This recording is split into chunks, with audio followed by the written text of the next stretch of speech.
मित्रों नमस्कार। सोहन इंस्टीट्यूट के ऑनलाइन क्लास में आप सबका स्वागत है। आशा करते हैं आप सब स्वस्थ होंगे और अपनी तैयारी में लगे होंगे। तो देखिए, आप अपनी तैयारी निरंतर रूप से जारी रखें, क्योंकि भर्ती जब भी आती है अचानक ही आती है। तो देखिए, भर्ती चाहे जब आए, लेकिन आप उसके लिए पहले से ही प्रिपेयर रहेंगे तो आपके लिए थोड़ा आसानी होगी। चलिए क्लास शुरू करते हैं। पहला प्रश्न आपसे पूछ रहा है कि निर्धन के धन से तुम आई, इस पंक्ति में कौन सा अलंकार है। ऑप्शन ए में दिया है उपमा अलंकार, बी में दिया है रूपक अलंकार, सी विकल्प में दिया है उत्प्रेक्षा अलंकार और डी में दिया है अनुप्रास अलंकार। तो देखिए, जहाँ सा सी सम सदृश समान इस तरीके के शब्द आ जाए वहाँ जो है उपमा अलंकार होता है। तो इस प्रश्न का जो है सही उत्तर होगा ऑप्शन नंबर ए, उपमा अलंकार।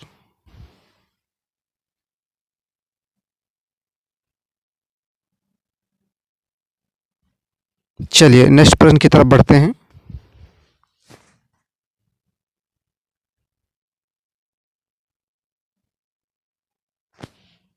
देखिए, कहते हैं ना, ज्ञान बांटने से बढ़ता है, रखने से नहीं। इसलिए आप लोग जितना हो सकता है क्लास को अपने मित्रों में शेयर जरूर कर दिया करें। चलिए दूसरा प्रश्न आपसे पूछ रहा है कि परमेश्वर में कौन सा समास है। ऑप्शन ए में दिया है द्विगु समास, बी में दिया है कर्मधारय समास, सी में दिया है तत्पुरुष समास और डी में दिया है अव्ययी भाव समास।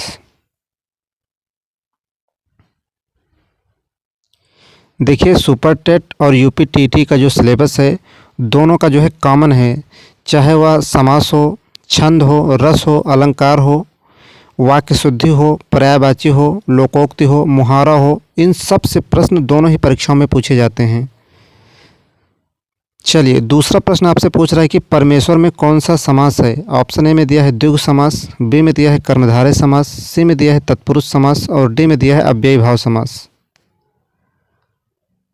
तो देखिए, परमेश्वर में जो है कर्मधारय समास है, इसका सही उत्तर हो जाएगा ऑप्शन नंबर बी।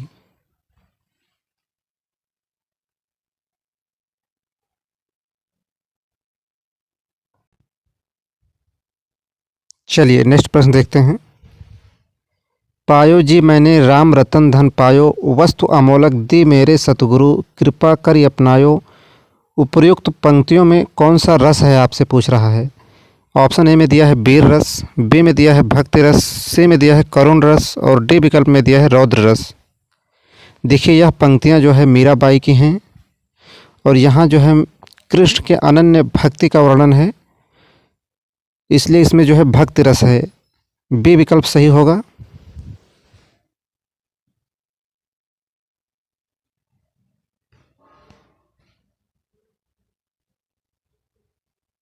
चलिए नेक्स्ट प्रश्न की तरफ बढ़ते हैं।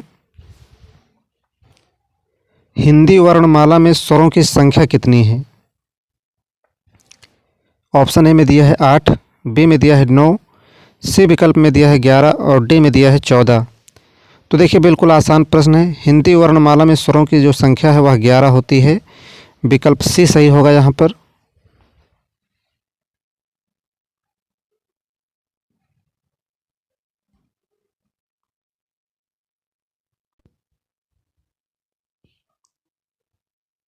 चलिए अगला प्रश्न देखते हैं।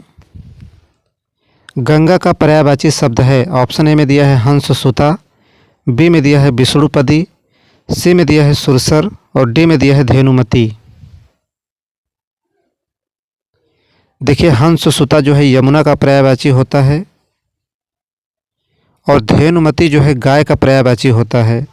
देखिए, बी विकल्प में दिया है विष्णुपदी। विष्णुपदी जो है गंगा का पर्यायवाची होता है, इसलिए सही उत्तर हो जाएगा ऑप्शन नंबर बी।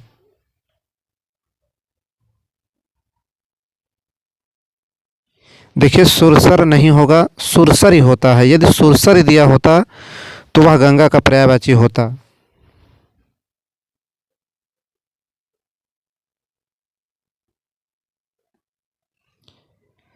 चलिए, और यही एग्जामिनर जो है चेक करना चाहता है कि आप कितनी जल्दबाजी में हैं। इसी तरीके के विकल्प जो है आपके एग्ज़ाम में दे देगा और अक्सर वहाँ जो है गलतियाँ हो जाती है। तो देखिए, यहाँ गलतियाँ हो जाएंगी अभी चलेगा, लेकिन एग्ज़ाम में इस तरीके की गलती आपको परीक्षा से बाहर कर देगी। चलिए नेक्स्ट प्रश्न की तरफ बढ़ते हैं। उपाय वही सही होता है जिसका लोहा पड़ोसी भी माने, इसके लिए सही लोकोक्ति है। ऑप्शन ए में दिया है आधा तीतर आधा बटेर, बी में दिया है चमत्कार को नमस्कार, सी विकल्प में दिया है जादू वही जो सिर चढ़कर बोले, और डी में दिया है इनमें से कोई नहीं। तो देखिए उपाय वही सही होता है जिसका लोहा पड़ोसी भी माने, इसके लिए जो सही लोकोक्ति होगी वह ऑप्शन नंबर सी में दिया है जादू वही जो सिर चढ़कर बोले। विकल्प सी सही होगा यहाँ पर।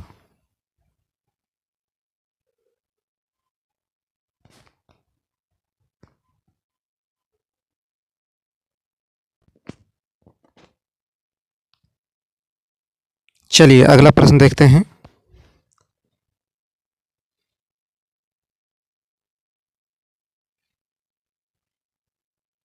देखिए यह निम्नलिखित है, निम्नलिखित में से किस शब्द में उपसर्ग नहीं है, आपसे पूछ रहा है।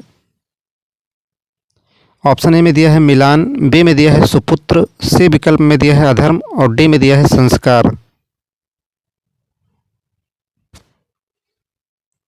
देखिए संस्कार में जो है सम उपसर्ग है और अधर्म में जो है आ उपसर्ग है, जबकि सुपुत्र में जो है सु उपसर्ग है। लेकिन ऑप्शन ए में दिया है मिलान, मिलान में कोई उपसर्ग नहीं है, और यही आपसे पूछ रहा था किस शब्द में उपसर्ग नहीं है। तो ऑप्शन ए में जो मिलान दिया है इसमें कोई उपसर्ग नहीं है, इसलिए आपका सही उत्तर हो जाएगा option number A.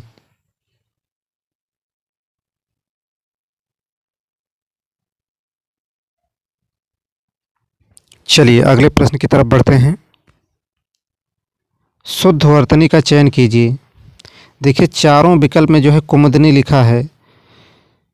Option A में दिया है कुमदनी, बी में दिया है कुमुदुनी, सी विकल्प में दिया है कुमुदिनी, और डी में दिया है कुमदुनी। कौन सा विकल्प सही होगा? देखिए वर्तनी शुद्धि से भी आपकी परीक्षा में प्रश्न पूछे जाते हैं। तो देखिए ऑप्शन सी में जो कुमुदिनी दिया है यही सही हो जाएगा। इस प्रश्न का सही उत्तर होगा ऑप्शन नंबर सी।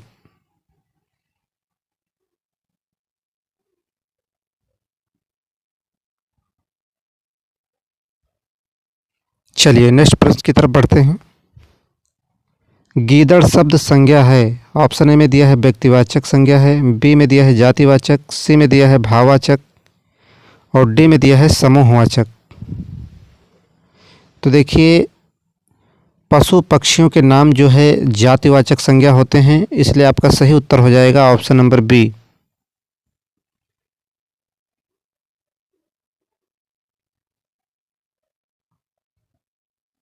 चलिए अगला प्रश्न देखते हैं। नरोत्तम में कौन सा समास है? ऑप्शन ए में दिया है कर्णधारय, बी में दिया है तत्पुरुष, सी विकल्प में दिया है अव्ययी भाव, और डी में दिया है इनमें से कोई नहीं। चलिए नरोत्तम में समास पूछ रहा है आपसे, तो देखिए बिल्कुल आसान प्रश्न है। नरोत्तम में जो है तत्पुरुष समास होगा, ऑप्शन बी सही होगा यहाँ पर।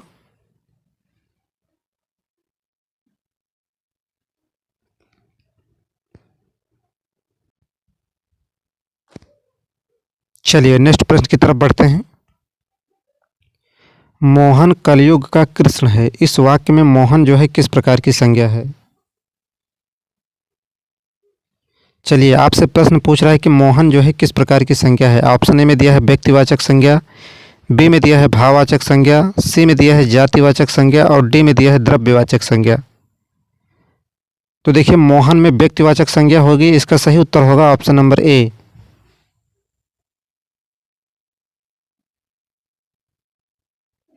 चलिए अगला प्रश्न देखते हैं। शुद्ध वर्तनी का चयन कीजिए। ऑप्शन ए में दिया है अधिशासी। देखिए चारों विकल्प में अधिशासी दिया है, आपसे पूछ रहा है कि किस शब्द की जो है वर्तनी शुद्ध है।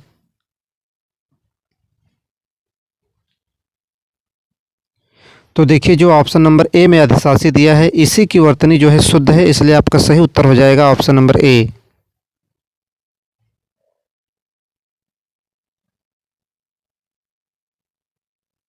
चलिए अगले प्रश्न की तरफ बढ़ते हैं। निम्न में से कौन संयुक्त स्वर नहीं है, आपसे पूछ रहा है। ऑप्शन ए में दिया है ए, बी में दिया है आई, और सी में दिया है ओ, और डी में दिया है री। तो देखिए संयुक्त स्वर ए ओ आई औ ये जो हैं संयुक्त स्वर होते हैं। और ऑप्शन डी में दिया है री।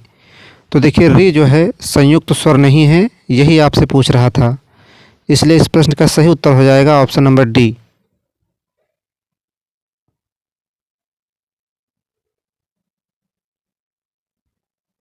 चलिए अगला प्रश्न देखते हैं। उसने पढ़ लिया होगा कैसा वाक्य है?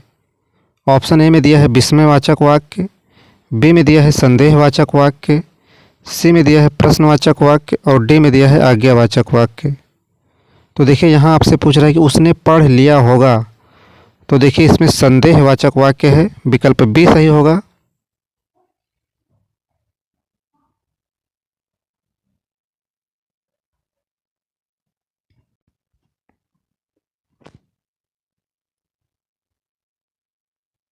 चलिए अगला प्रश्न देखते हैं। हरिपद कोमल कमल से जो सबको सुख देत प्रयुक्त पंक्तियां जो हैं किस अलंकार का उदाहरण है? ऑप्शन ए में दिया है उपमा अलंकार, बी में दिया है अनुप्रास अलंकार, सी में दिया है रूपक अलंकार और डी में दिया है उत्प्रेक्षा अलंकार। देखिए अभी हमने बताया जिस पंक्ति में सा सी सम सदृश समान इस प्रकार के शब्द आ जाएं वहाँ पर उपमा अलंकार होता है। तो देखिए हर पद कोमल कमल से जो सबको सुख देत, इस पंक्ति में जो है उपमा अलंकार होगा। चलिए ऑप्शन नंबर ए सही होगा यहाँ पर।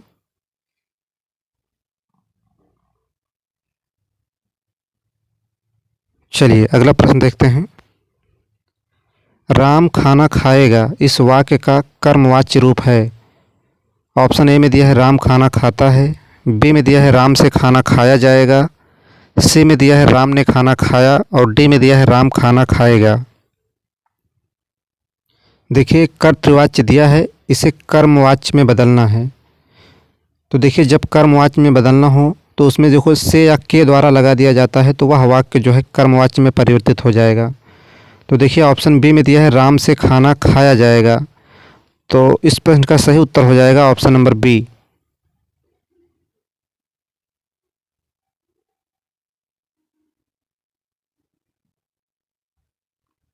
चलिए अगले प्रश्न की तरफ बढ़ते हैं।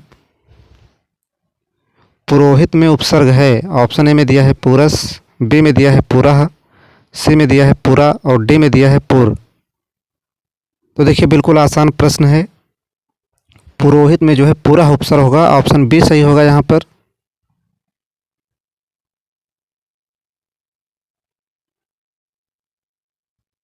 चलिए अगला प्रश्न देखते हैं। जिन शब्दों की उत्पत्ति का पता नहीं चलता उन्हें कहा जाता है। ऑप्शन ए में दिया है तत्सम, बी में दिया है तद्भव, सी विकल्प में दिया है देशज और डी में दिया है संकर। तो देखिए जिन शब्दों की उत्पत्ति का पता नहीं चलता उसे जो है देशज शब्द कहा जाता है। लोटा धड़ाम ये शब्द जो हैं देशज शब्द हैं, विकल्प सी सही होगा यहाँ पर।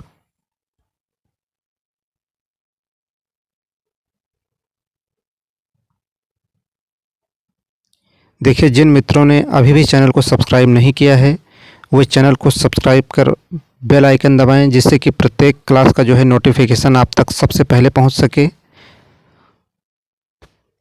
चलिए अगले प्रश्न की तरफ बढ़ते हैं।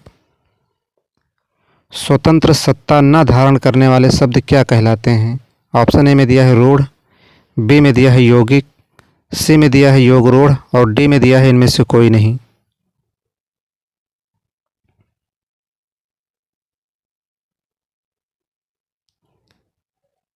तो देखिए इसका सही उत्तर हो जाएगा ऑप्शन नंबर बी यौगिक।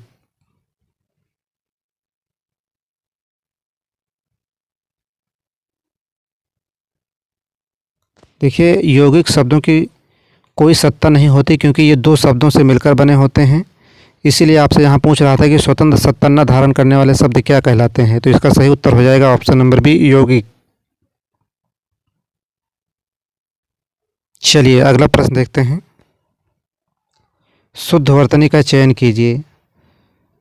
सभी विकल्पों में देखिए आपको अंतर्ध्यान दिख रहा है, कौन सा शब्द जो है शुद्ध है वही आपको बताना है। तो देखिए ऑप्शन ए में दिया है अंतर्ध्यान, तो देखिए अंतर्ध्यान नहीं होता है, ऑप्शन ए बिल्कुल गलत है। तो देखिए बी में अंतर्धान जो दिया है यही सही होगा। देखिए कुछ लोग यहाँ पर ए के साथ जाएंगे, लेकिन यह आपका उत्तर नहीं होगा।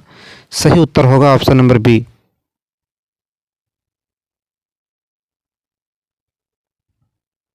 तो देखिए क्लास आपको कैसी लगी कमेंट में ज़रूर बताएं। यदि आपका कोई प्रश्न या कोई सुझाव है तो आप कमेंट के माध्यम से हमसे पूछ सकते हैं। तो चलिए देखिए आज के लिए सिर्फ इतना ही। क्लास में लगातार बने रहने के लिए आप सबका बहुत बहुत धन्यवाद।